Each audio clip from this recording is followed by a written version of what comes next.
दोस्तों, अफ्रीका के खिलाफ पहले ही टी20 मुकाबले में टीम इंडिया ने रचा इतिहास। जहां भारतीय टीम के गेंदबाजों के बाद बल्लेबाजों ने मचाया धमाल। जहां दोस्तों पहले गेंदबाजी करते हुए टीम इंडिया के स्पिन गेंदबाज रवि बिश्नोई ने अपने स्टंप तोड़ गेंदबाजी से अफ्रीकी बल्लेबाजों का जम के काटा चालान और पहले ही टी20 मुकाबले में हैट्रिक लेकर रचा इतिहास। वही दोस्तों लक्ष्य का पीछा करते हुए टीम इंडिया के टॉप ऑर्डर बल्लेबाजों के लड़खड़ाने के बाद बैकफुट पर आ गई थी टीम इंडिया। लेकिन दोस्तों इसके बाद रिंकू सिंह ने कप्तान सूर्या के साथ मिलकर ताबड़तोड़ अंदाज में बल्लेबाजी करते हुए अफ्रीकी गेंदबाजों के उड़ाए परकच्चे और अंतिम के ओवर में 25 रन ठोक करके नामुमकिन को मुमकिन करते हुए टीम इंडिया को दिलाई पहले ही टी20 मुकाबले में रोमांचक जीत। नमस्कार दोस्तों, स्वागत है आपके अपने खूबसूरत से क्रिकेट चैनल क्रिक अबोबो में। दोस्तों इस वीडियो में हम आपको हाल ही में भारत और साउथ अफ्रीका के बीच डरबन में खेले गए पहले ही टी20 मुकाबले की पूरी ब्लॉकबस्टर हाईलाइट आपके सामने बताने वाले हैं। लेकिन दोस्तों वीडियो में आगे बढ़ने से पहले आप रिंकू सिंह और सूर्य कुमार यादव में से किसी टीम इंडिया का सबसे खतरनाक बल्लेबाज मानते हैं? अपने कीमती सुझाव कमेंट में जरूर बताएं। वीडियो पसंद आए तो इसे लाइक करिए, चैनल को सब्सक्राइब करना नहीं भूलिएगा। दोस्तों जैसा कि आप सभी जानते हैं कि हाल ही में ऑस्ट्रेलिया के खिलाफ 4-1 से टी20 सीरीज जीतने के बाद अब हमारी टीम इंडिया साउथ अफ्रीका दौरे पर जा चुकी है, जहां दोनों ही टीमों के बीच 3 टी20 मुकाबलों की रोमांचक सीरीज खेली जा रही है। जहां टीम इंडिया की कमान सूर्य कुमार यादव तो वही दोस्तों एडम मरक्रम साउथ अफ्रीका के लिए कप्तानी करते हुए देखे गए थे। दोस्तों इसके बाद मुकाबले में टॉस होता है, जहां भारतीय टीम के कप्तान सूर्य कुमार यादव टॉस जीतकर पहले गेंदबाजी करने का फैसला करते हैं। दोस्तों इसके बाद साउथ अफ्रीका के लिए पारी का आगाज करने के लिए टीम के दो धाकड़ ओपनर बल्लेबाज क्विंटन डिकॉक और बाउमा की एंट्री होती है। वही दोस्तों टीम इंडिया के लिए पहले ओवर की गेंदबाजी करने तेज गेंदबाज अर्शदीप आते हैं, जहां उनका सामना होता है डिकॉक से और पहले ही ओवर में डिकॉक का बल्ला जम के गरजते हुए दिखाई देता है। जहां दोस्तों अर्शदीप को टारगेट करते हुए पहले ओवर की शुरुआत की पहली ही गेंद पर करारा चौका उनके बल्ले से देखने को मिलता है। वही दोस्तों अंतिम गेंद पर एक गगनचुंबी छक्का लगा देते हैं। वही दोस्तों दूसरे ओवर में बिहार के लाल मुकेश कुमार गेंदबाजी करने आते हैं, जहां उनका सामना होता है बाउमा से और इस ओवर में बाउमा भी अपने रंग दिखाते हुए दिखाई देते हैं। यहाँ पर दोस्तों बाउमा भी बहती गंगा में हाथ धोते हुए इसी ओवर की अंतिम की 3 गेंदों पर 3 लगातार चौके जड़ देते हैं और यहाँ से दोनों ही बल्लेबाज पूरी तरह से नजरें जमाते हुए टीम इंडिया के तेज गेंदबाजों का डटकर मुकाबला करते हुए चले जाते हैं। यहाँ पर कमजोर गेंदों को सीधा दर्शक दीर्घा के बाहर पहुंचाने का काम करते हैं और अच्छी गेंदों को छोड़ते हुए सम्मानजनक सिंगल डबल के साथ पारी को आगे बढ़ाने का काम करते हैं। और इस प्रकार से दोस्तों देखते देखते दोनों बल्लेबाजों के बीच में मात्र 25 गेंदों में ही एक अड़सठ की साझेदारी पूरी हो जाती है, जहां पर क्विंटन डिकॉक ताबड़तोड़ अंदाज में बल्लेबाजी करते हुए टीम इंडिया के गेंदबाजों के परखच्चे उड़ाने का काम करते हैं और तेजी से अपने अर्धशतक की ओर बढ़ने लगते हैं। और इस प्रकार से दोस्तों पावर प्ले के दौरान टीम का स्कोर बिना विकेट गंवाए स्कोर बोर्ड पर 55 रनों तक पहुंच जाता है, जहां पर क्विंटन डिकॉक मात्र 26 गेंदों में अपनी 50 पूरी कर लेते हैं। लेकिन दोस्तों इसी बीच 7वें ओवर में रवि बिश्नोई की एंट्री होती है और आते ही अफ्रीका की टीम को सबसे बड़ा झटका क्विंटन डिकॉक के रूप में देते हैं। जहां दोस्तों क्विंटन डिकॉक बड़ा शॉट खेलने के चक्कर में सीमा रेखा के पास 55 रनों के निजी स्कोर पर कैच आउट हो जाते हैं और इस प्रकार से अफ्रीका की टीम को पहला ही बड़ा झटका लग जाता है। लेकिन दोस्तों इसके बाद इसी ओवर की अंतिम गेंद पर एक बार रवि बिश्नोई अपनी स्पिन गेंदबाजी के मायाजाल में फंसाते हुए बाउमा को 23 रनों के निजी स्कोर पर सूर्य कुमार यादव के हाथों कैच आउट करवा देते हैं और इस प्रकार से दोस्तों अफ्रीका की टीम को दूसरा बड़ा झटका बाउमा के रूप में लग जाता है और इस प्रकार से अफ्रीका के दोनों ही बल्लेबाज एक ही ओवर में पवेलियन की ओर लौट जाते हैं। लेकिन दोस्तों इसके बाद आगे का मोर्चा संभालने के लिए कप्तान मार्करम का साथ देने के लिए वांडरे डेसन की एंट्री होती है और यहां से पहले दोनों ही बल्लेबाज काफी संभल कर बल्लेबाजी करना चालू कर देते हैं। जहां पर दोस्तों स्पिन गेंदबाजों को फूक फूक कर बल्लेबाजी करते हुए सिंगल डबल के साथ ही पारी को आगे बढ़ाने का काम करते हैं और 10 ओवर की समाप्ति पर अफ्रीका का स्कोर 2 विकेट के नुकसान पर 99 रनों तक पहुंच जाता है। लेकिन दोस्तों इसके बाद 11वें ओवर में एक बार फिर से दोनों ही बल्लेबाजों का तूफान देखने को मिलता है, जहां इसी ओवर में चौके छक्कों की आतिशबाजी करते हुए 23 रन ठोक देते हैं। वही दोस्तों 12वें ओवर में एक बार फिर से दोनों ही बल्लेबाज चौके छक्के लगाते हुए दिखाई देते हैं, जहां पर मार्करम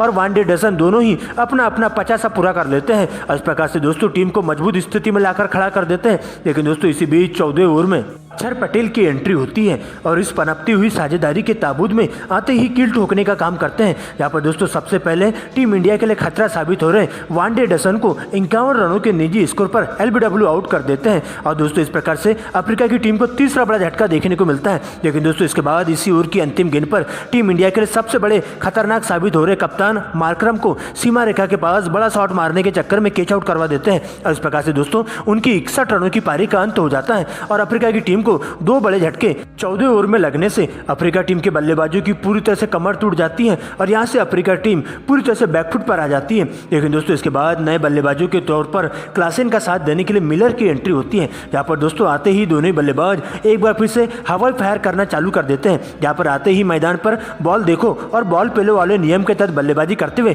भारतीय टीम के तेज गेंदबाजों के साथ साथ स्पिन गेंदबाजों का जम के चालान काटते हैं और पूरी तरह से हावी होते हुए उनकी धज्जियां उधेड़ने का काम कर देते हैं। यहाँ दोस्तों 18 ओवर में धुआंधार अंदाज में बल्लेबाजी करते हुए क्लासेन के द्वारा 2 छक्के और 2 चौकों की मदद से 20 रन ठोक देते हैं। इस प्रकार से दोस्तों क्लासेन मात्र 27 गेंदों में ही अपनी 50 पूरी कर लेते हैं, जबकि दोस्तों 19 ओवर में एक बार फिर से टारगेट करते हुए दोनों बल्लेबाजों के द्वारा 26 रन बटोर लिए जाते हैं, जबकि अंतिम ओवर में भी 1 चौका और 2 गगनचुंबी छक्कों की मदद से 16 रन बटोर लेते हैं। इस प्रकार से साउथ अफ्रीका की टीम पूरे 20 ओवरों के खेल में 4 विकेट गंवाकर स्कोर बोर्ड पर 214 रन बना पाती है और टीम इंडिया को इस मुकाबले में जीत हासिल करने के लिए 215 रनों का विशाल टारगेट दे दिया जाता है। लेकिन दोस्तों इसके बाद बड़े लक्ष्य का पीछा करने टीम इंडिया के 2 धाकड़ युवा ओपनर बल्लेबाज यशस्वी जायसवाल और ऋतुराज गायकवाड़ की एंट्री होती है। तो वही अफ्रीका के लिए पहले ओवर की गेंदबाजी का आगाज करने के लिए रवाडा आते हैं। यहाँ दोस्तों उनका सामना होता है यशस्वी जायसवाल से और ओवर की दूसरी गेंद पर यशस्वी जायसवाल फाइन लेग की दिशा में 1 बाउंस जोरदार चौका जड़ देते हैं।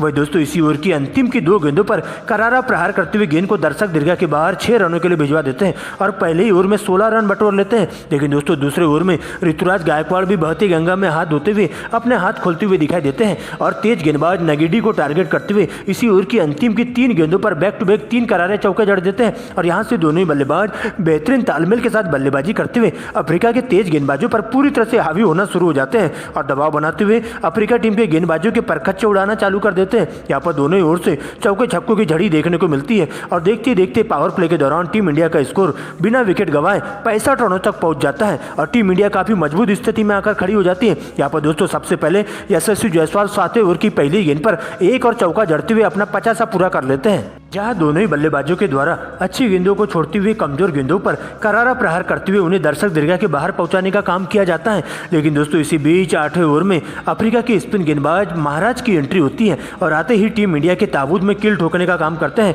और इस मजबूत साझेदारी को तोड़ने में सफलता हासिल कर पाते हैं। यहाँ दोस्तों सबसे पहले टीम इंडिया के लिए अच्छी शुरुआत देने वाले ऋतुराज गायकवाड़ को 34 रनों के निजी स्कोर पर कैच आउट करवा देते हैं। वही दोस्तों इसी ओवर की अंतिम गेंद पर अफ्रीका के लिए खतरा साबित हो रहे विस्फोटक बल्लेबाज यशस्वी जायसवाल को 51 रनों के निजी स्कोर पर चलता कर देते हैं और इस प्रकार से दोस्तों महाराज एक ही ओवर में दोनों ही ओपनर बल्लेबाजों को अपना शिकार बना लेते हैं। लेकिन दोस्तों इसके बाद नए बल्लेबाजों के तौर पर ईशान किशन का साथ देने के लिए कप्तान सूर्या की एंट्री होती है, जहां पर 90वें ओवर में ईशान किशन का तूफान देखने को मिलता है और स्पिन गेंदबाज सेमसी को टारगेट करते हुए इसी ओवर में ईशान किशन के बल्ले से 2 चौके और 2 गगनचुंबी छक्कों की मदद से 20 रन बटोर लेते हैं। वही दोस्तों 10वें ओवर में सूर्या भी ताबड़तोड़ अंदाज में 2 गगनचुंबी छक्के लगा देते हैं और इस प्रकार से टीम इंडिया का स्कोर 2 विकेट के नुकसान पर 10 ओवर की समाप्ति पर 100 रनों तक पहुंच जाता है और यहां से दोनों ही बल्लेबाज बॉल देखो और बॉल पेलो वाले नियम के तहत बल्लेबाजी करते हुए अफ्रीका टीम के तेज गेंदबाजों के साथ साथ स्पिन गेंदबाजों पर कहर बनकर टूट पड़ते हैं और ताबड़तोड़ अंदाज में चौके छक्कों की आतिशबाजी दोनों ही बल्लेबाजों के बल्ले से देखने को मिलती है और इस प्रकार से दोस्तों टीम को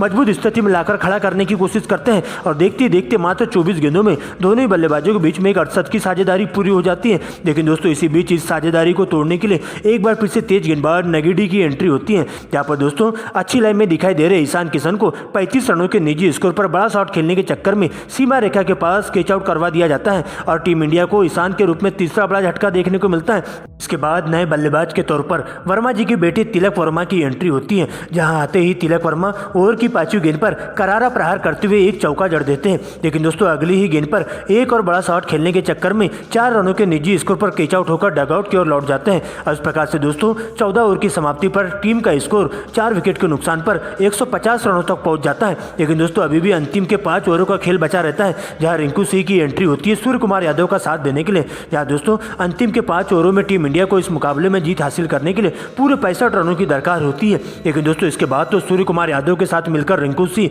बॉल देखो और बॉल पेलो वाले नियम के तहत बल्लेबाजी करते हुए अफ्रीका टीम की स्पिन गेंदबाजों के साथ साथ तेज गेंदबाजों पर कहर बनकर टूट पड़ते हैं। जहां पर दोस्तों धुआंधार अंदाज में बल्लेबाजी करते हुए दोनों दोनों ही बल्लेबाज तूफानी अंदाज में चौके छक्कों की झड़ी लगाते हुए अफ्रीका टीम के गेंदबाजों की पूरी तरह से धज्जियां उधेड़ना चालू कर देते हैं और 19वें ओवर में सबसे पहले रिंकू सिंह का तूफान देखने को मिलता है और 2 चौके और 2 छक्कों की मदद से 20 रन बटोर लेते हैं। लेकिन दोस्तों अंतिम की 6 गेंदों में टीम इंडिया को मुकाबले में जीत हासिल करने के लिए 18 रनों की दरकार होती है, जहां दोस्तों नगीडी को टारगेट करते हुए सूर्य कुमार यादव अंतिम की 3 गेंदों पर 3 लगातार गगनचुंबी छक्के जड़ते हुए 18 रन बटोर लेते हैं और इस प्रकार से नामुमकिन को मुमकिन करते हुए पहले ही T20 मुकाबले में अफ्रीका को क्रिकेट इतिहास की सबसे शर्मनाक हार दे देते हैं और टीम इंडिया 3 T20 मुकाबलों की सीरीज में 1-0 की बढ़त ले लेती है।